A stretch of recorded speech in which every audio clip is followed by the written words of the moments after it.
Equity, mate! I will say this about investing. Everything you do learn is cumulative. What I learned at 20 is useful.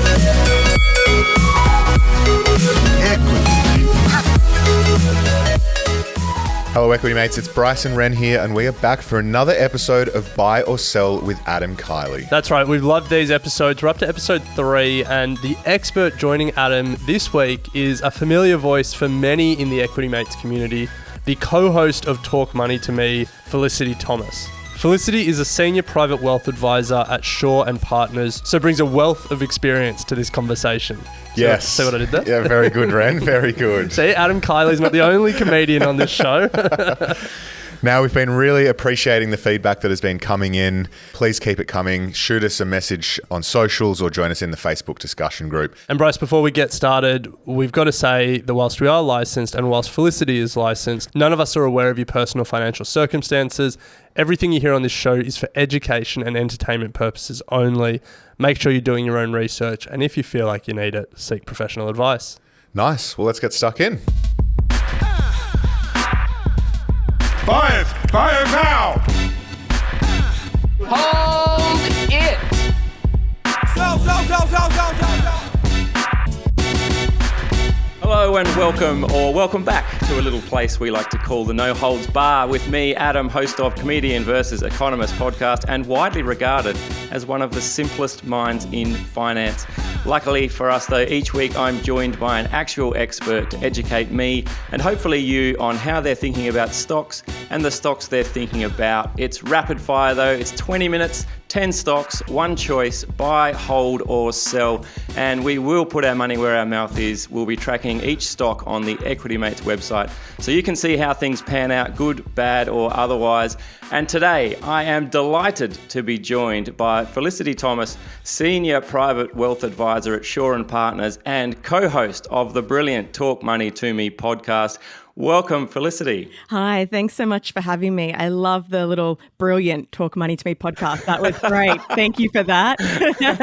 Well, I'm sure a lot of people who listen to your podcast will also be tuning into this one. Anyone who's heard your AutoPad series, I think, is going to really enjoy this show. And conversely, if you haven't heard the AutoPad episodes or the Talk Money to Me podcast, then absolutely encourage you to go and check that one out. But Felicity, before we get started, we are coming to you from the No Holds Bar, the most stocked bar in the world. And I'd like to offer you a drink before we get started. What can I get for you, Felicity? What's your drink of choice? Great. So it is 10:30 a.m. I would usually go with a spicy. No judgment here. I should let you know. No judgment here in the No Holds Bar. That's it. I would usually go with a spicy Tommy's margarita. However, I think just because of the time, I'm going to go with the Bloody Mary. A Bloody Mary? Yeah. I love a Bloody Mary. So do I. Like, I could really have one right now. I wish you could definitely. virtually Well, let's pass do one through. That's exactly what we are going to do. We're going to both have a Bloody Mary. Tell you what, you've talked me into it.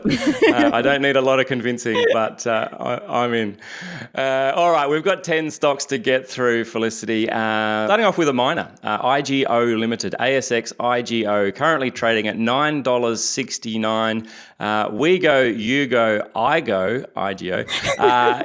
Felicity, is this a buy, hold or sell for you? So IGO is definitely a buy for me. IGO is mining the metals needed for a clean energy future. So your nickel, copper. It also has a 51 stake in what is arguably the best lithium asset in Australia with the highest grade and largest spodumene deposit in the world.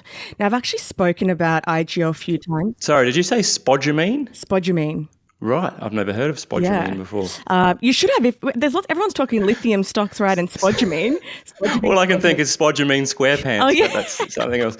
It's a good way to remember it, actually. That is a good way to remember it. Now, I actually have spoken about IGO quite a few times on our podcast, Talk Money to Me, but I think it's an even better opportunity to buy right now because it's obviously being sold off due to the recent mixed financial results, as well as the sell-off in lithium stocks at the moment. Really weak prices there. There's also weaker nickel prices. And there's also been a little bit of bad news with one of its JV partners actually choosing not to take the full spodumene entitlement from the green bushes this quarter, again, due to weak prices. So to me, it's looking really overdone. There's a lot of free cash flow. It's really high, $530 million, up 39% quarter on quarter, strong net cash position, and they've also recently paid a record dividend of $454 million to shareholders. So best-in-class management, sticking with the buy here. I'll buy you too. Thanks. All right, we've got not one but two banks that we're looking at today. Kicking off with Macquarie Group. Profits were down, I saw the other day. Where are we at with Macquarie Group? Buy, hold, or sell? Yeah, so I'm actually going to have a buy here on Macquarie Group. Okay. Again, it's a diversified global financial. So to me, that's really important when looking at a financial because they've got, again, diversified revenue streams globally. This company is down 20% over the last 2 years, but I think it's oversold. You know, profits are down about 60% from capital markets. We know that there hasn't been any IPOs or any real capital market movement over the last couple of years, but their annuities and private market business actually outperformed. And group assets, so the AUM has actually increased over the last 6 months. The group has a lot of cash, $10.5 billion. And I think what's really positive is the board has announced a $2 billion on market share buyback. So that's providing a lot of support for the share price. And what does that mean? Like, to me, that means the board has a lot of confidence in the company. So confidence is high, showing a lot of support. And I do think that when capital markets do roll back to life, which they inevitably will, so will the Millionaire's Factory. Right, the Millionaire's Factory. Yeah, that's what it's known in the industry. That's a catchy name. Yeah, that's well brand. That's good branding there. Their marketing department, if nothing else, is firing on all cylinders. Brilliant. All right, so Macquarie Group is a buy for you. All right, you're buying. All right, next we got Commonwealth Bank, ASX CBA, trading at $99.93. Felicity, I was reading about the vault, actually. They put out, their marketing team put out a press release about the vault under the CBA branch in the corner of Martin Place and Castlereagh Street in Sydney. It's fantastic. You should go and have a look. It makes me want to get in there. Like, apparently there's like 1,200 safes. Oh, wow. And I don't have anything to put in there. But I reckon I just want to just get one and just put like a packet of twisties or something in it just to let me go in and have a look. You should really but anyway, do that. You should do that. I don't think they like people going in without owning a safe. Like, I don't think it's okay to go and browse the vault at CBA. Oh, yeah, true security. Yeah. Yeah. Kind of important. CBA, Felicity, buy, hold, or sell? Yeah, so, I mean, I wish we kind of had a trim profits category because I still do like CBA, but I've actually been trimming it for clients. Okay. So what does that mean, trimming it? Just paring it back? Paring it back, taking some profits. I mean, we were taking profits over $100 between that $103, $106 mark over the last 12 months because I do think there's going to be a bit more downside here. So it's kind of just protecting your gain. But it is something that you could, I'd like to hold in an index fund. It's just not that exciting that I'm going to go out and buy CBA.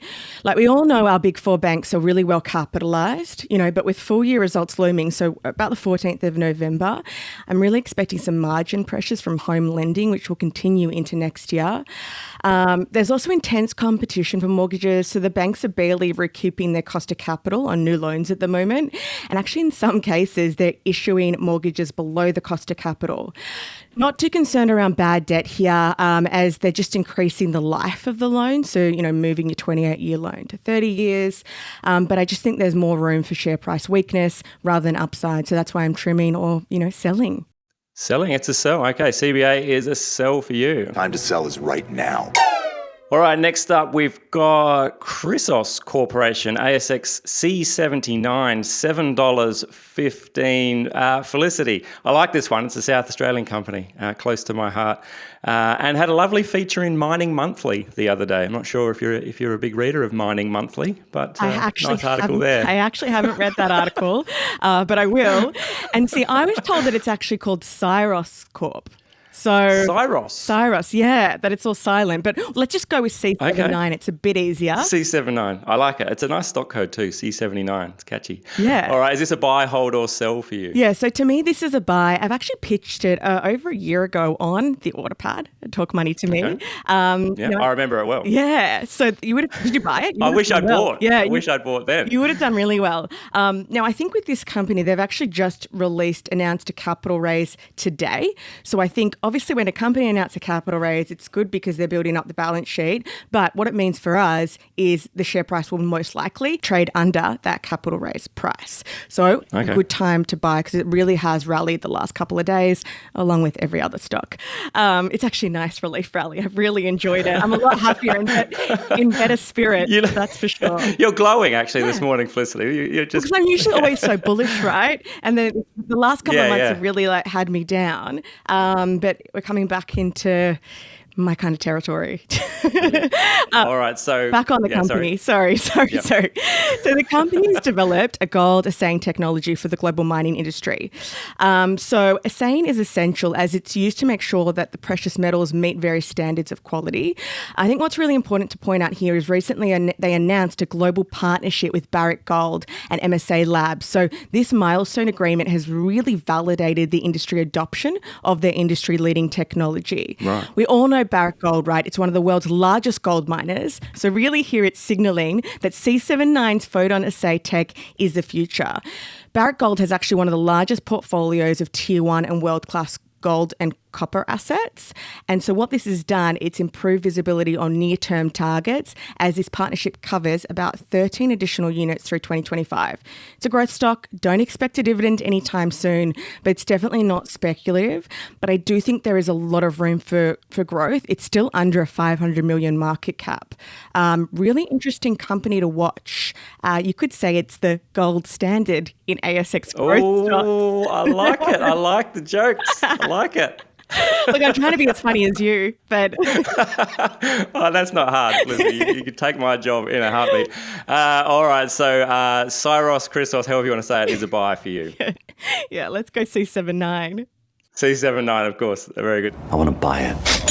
Okay, next up we've got Drone Shield. Actually, for the second week in a row, we had Andrew Page talking about Drone Shot. This could be a hot stock, perhaps, or maybe people just really hate drones, Felicity. I'm not sure. ASX DRO currently trading at 28 cents. Felicity, buy, hold, or sell for you? So to me, this is actually another buy. So agree with Andrew there. I think it's in a really exciting company, right? It provides end-to-end counter-drone solutions that really integrate artificial intelligence software in a suite of hardware products.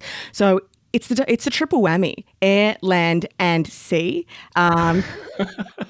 The triple threat, the trifecta. It is Melbourne Cup Day tomorrow as we record today on Monday the 6th. So if you're looking for a trifecta, this could be it. This could be it. Their customers are primarily military and intelligence. So you've got huge names like the Australian Department of Defence, the US Department of Homeland Security, the US Army and Air Force, to name a few. I think if you look at their financials as well, really solid. So revenue's growing. The 4-year revenue CAGR is about 94%, increasing 59% year on year, so double digits. I think this momentum will continue really strongly into next year. I think the outlook really remains positive with the ongoing conflict in Ukraine and now the Middle East. That's actually really driving an increased demand for their products and technology. I think what's important to point out here is they've got a contracted order backlog of 51 million and a sales pipeline of 400 million. Wow. Huge. That's promising. Yeah, right. Absolutely, especially for a micro cap. Essentially, it's a micro cap company. It's been sold off along with all the other micro cap and small caps. But we don't, this increasing hostility is going to continue. We don't see that stopping anytime soon, as sad as it is. So actually worldwide, aggregate military expenditure is exceeding over 2.2 trillion US. So I think this is definitely one to watch, one to buy. I think also watch here their experience with AI technologies in the counter-drone market, which actually has provided an opportunity to apply its capabilities to the broader field of electronic warfare. So it could be really, really extremely lucrative for this company as it expands on its core business. And we haven't seen AI go wrong at all ever so far. So I think using it to tackle drones is a great use case. Well, look, it's a huge addressable market, right? 23.2 billion by 2027. So let's hope they can pull it off. All right, very good. Hey, why don't we take a break here? We'll grab a word from this week's sponsors and be back with another 5 stocks right after this.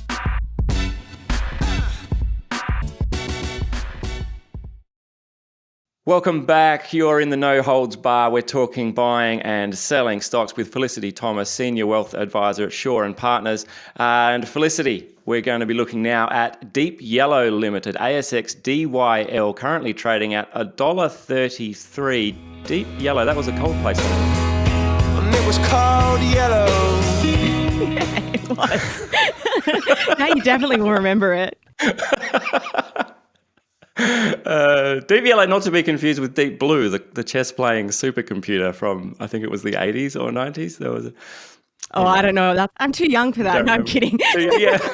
It's one of those times you don't mean to show how old you are. And then you're like, oh, remember that supercomputer from the 80s? And you also reveal that you're a massive nerd.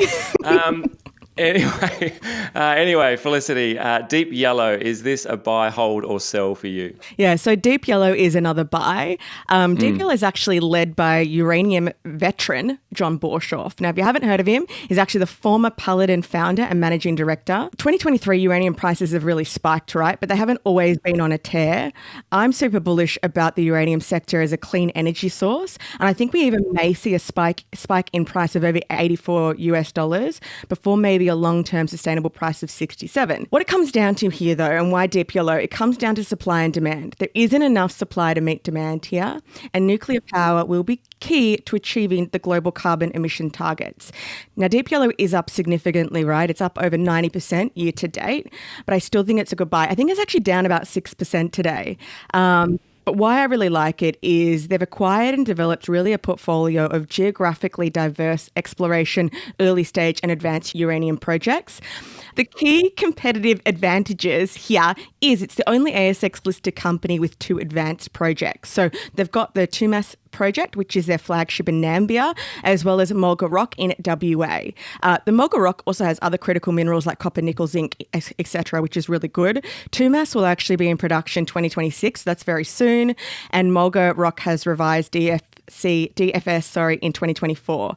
Got about 27 million on the balance sheet. It's definitely a buy. I don't think there's any other ASX listed that has this far along on their production and are kind of ready to capitalize now on the high uranium prices. One to watch, John Borshoff on the helm. It's bound to pay off. I like the stock. All right, next up, we're looking at Silex Systems Limited, ASX SLX. That's a tongue twister. Currently trading at $3.58. This is a quantum computing stock, so maybe it's not a buy, hold, or a sell. Maybe it's all three at the same time. How confusing. Little gag for the quantum computing fans out there. Felicity, is Silex Systems a buy, hold, or sell? This is a company that I've been in for a really long time, since probably about 2017 or 2016. So long-term holder here. Now, they're focused... Oh, sorry, it's a buy, obviously. Right. Get to the point, Felicity. One question, Felicity. Well, that's all we ask. Yeah. Just ramble. Silex is focused on the development and commercialization of the Silex laser isotope separation technology. So again, a bit of a tongue twister there. Their primary commercial application of their technology, though, is in the production of different grades of fuel for the nuclear power industry. So it's in the whole uranium play, nuclear decarbonisation, and this is actually licensed to Global Laser Enrichment, GLE, they own 49%, and Cameco, they own 51%. So you'd actually heard of Cameco, one of the large uranium producers. Now, nuclear fuel supply chains are down to only about 3 conversion services, and 2 of these enrichment services, there's only 2 of them outside of Russia. Right. So again, this shows why this company is such in a pivotal, a really positive spot. The share price has been over $5, but I think it's looking like a really good buy at the moment. They've got their pilot demonstration program on track for mid-next year and commercial operations in 2027. So this is a buy for me. It's a buy for Silex Systems. All right. Buy some computers. All right, next up, Iris Metals Limited, ASX IR1, currently trading at $1.60. And according to their website, they're currently exploring for hard rock lithium in South Dakota, which follows their failed search for new age prog rock tungsten in East Michigan. Felicity, Iris Metals, buy, hold, or sell? Yeah, so I'm going to do another buy here. Okay. I like it. Yeah. So We like buys. We like buys. we love buys, right? I don't really like sells unless I'm selling at a profit. Yeah.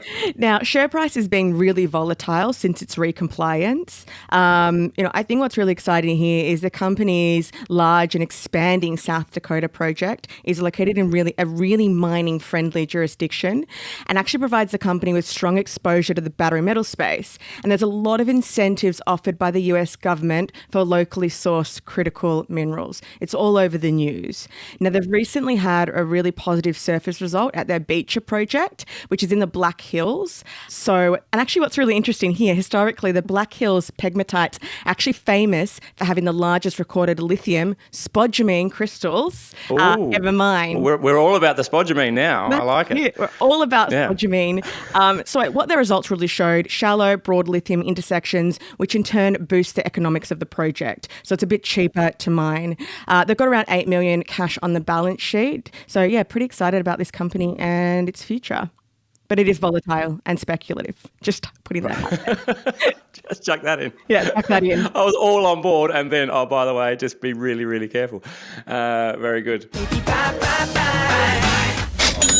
All right, next we are looking at Qoria Limited, ASX QOR, currently trading at $0.21. I spent 10 minutes on the website. I'm not really still sure what they actually do, but maybe you can help me. Felicity, well, first of all, buy, hold or sell for Qoria? Yeah, so this is a buy from me. Okay. That's actually some good feedback to give the company. If you're looking on the website, I'll give them a call. And give them a call. And you don't understand what they do. I mean, probably everyone else doesn't as well. Oh, no, don't overestimate my level of intelligence. I'm pretty sure most other people would spend 3 minutes and be fully across what they do. But it looked like a framework for sort of child protection, online protection? Yeah, so it's a technology business. Right. It actually used to be called Family Zone Cybersecurity. I'm actually not sure why they renamed it because Family Zone Cybersecurity actually highlights what it does a lot more than Qoria Limited. But anyway, rebrand. Not sure about their marketing department. But is Family Zone like the friend zone? Is that was just one like you get put in the family zone? In the family zone, protected from threats. Yeah. Right, brilliant. Nice. Basically, technology, right? There's more and more connected devices, and cybersecurity for children is so important. I mean, I didn't grow up with internet, either would you. So we didn't have these kind of threats that kids do now. So I think it's a huge opportunity, right? There's going to be about 30.2 billion connected devices by 2030 and revenue growth here exceeding over 1.5 trillion. This company's been underloved, right? But they're actually generating positive operating cash flow in the last quarter. Their annual recurring revenue is actually up 27% year on year. And they've got over 18 mil cash on the balance sheet. But for some reason, this company is just really unloved on the market. This company's moving towards cash flow positive generation and profit with ARR of like over 100 million. So it's a buy from me. What's ARR? Just annual recurring revenue. There you go. Okay, very good. So double digits growth as well as, heading towards cash flow positive territory. It's a bit of a no-brainer. No-brainer. All right, I like it. That's a buy for Qoria. It's a no-brainer. All right, it's time for the big call. And this week, Felicity, you've picked Weebit Nano ASX WBT, currently $3.90. This company had to be founded by a Scotsman, surely. How much nano do you want? Just a wee bit. Just a wee bit. It's actually an Israeli tech company, interesting. Right. There you go. Is Weebit Nano buy, hold or sell, Felicity? So this is probably one of my highest convictions for over the next couple of years. It's 100%, 1,000% a buy. I had it on our podcast a few weeks ago. Basically, in the semiconductor technology development, it specializes in non-volatile memory technology called resistive random access memory, which is called ReRAM. Huge total addressable market. It's expected to reach $124 billion by 2027. They target 3 segments of the market, so embedded memory, discrete memory, and neuromorphic memory. Now, non-volatile memory is at its critical point because standalone flash actually can't scale down below 40 nanometers and embedded flash can't scale below 28 nanometers. ReRAM can, and they actually have taped out under 22 nanometers and looking to scale that down further. It's also 100 times faster, can withstand more radiation, and is actually a lot cheaper with lower consumption levels. So really it wins on all fronts. What kind of applications are we looking at for this tiny little memory that we can, like, is it? It's literally everything. Everything? Everything that you use. Brilliant. So it's very exciting. They've also announced actually today, they announced their first revenues, which is very exciting. So it's now not a pre-revenue company. Even though it was only $100,000 US, that's huge for this business. They've got huge partnerships with the listed US semi-foundry called Skywater. I'm not sure if you heard of them. And they've recently announced a relationship with South Korean fab DB High-Tech. Now, DB High-Tech serves chip companies like Sony, Mitsubishi, Samsung, Analog Devices, and Toshiba. So you would have heard of all of them. And even the fabulous chip company Qualcomm. So huge achievements so far. Very excited. I can go into detail on how they make their revenue, but we're probably short of time. So it's just, you should have seen. Not on this show. Not on this show. You can't, Felicity. That's it. Yeah, good. So it's a buy from me. I think watch this space. There's going to be more and more commercial agreements announced. And they're also country agnostic, which I think is really important in this changing world. You buying? Oh, I'm buying. Expertly done, Felicity. This is why we get the experts in. That is the 10 stocks. Thank you so much for joining us. If you'd like to hear more of Felicity's thoughts, you definitely should tune into the Talk Money to Me podcast from Equity Mates Media. If you'd like to hear more from me, you can tune into Comedian versus Economist podcast with new episodes dropping every Wednesday. We'd really love to hear what you thought of this show as well, though. Send us an email, contact@equitymates.com, or hit us up on the socials pages, Facebook, Instagram, the Facebook discussion group, wherever you like. Just let us know. That'd be great. Felicity, thank you so much for joining me today. Thanks for having me. And we want 5 stars for this. 5 stars minimum. Absolute minimum. Thanks for having me, Adam. Absolute pleasure. And thank you for joining us. And we look forward to your company again next time as we look at another 10 stocks. Cheers. Bye for now. You have been listening to an Equity Mates Media production. In the spirit of reconciliation, Equity Mates Media acknowledges the traditional custodians of country throughout Australia and their connections to land, sea and community. We pay our respects to their elders past and present and extend that respect to all Aboriginal and Torres Strait Islander peoples today. This podcast is intended for education and entertainment purposes. Any advice is general advice only and has not taken into account your personal financial circumstances, needs or objectives. Before acting on general advice, you should consider if it is relevant to your needs and read the relevant product disclosure statement. And if you're unsure, please speak to a financial professional. The hosts of this podcast and their guests may have positions in the companies mentioned. Equity Mates Media operates under an Australian Financial Services Licence 540697.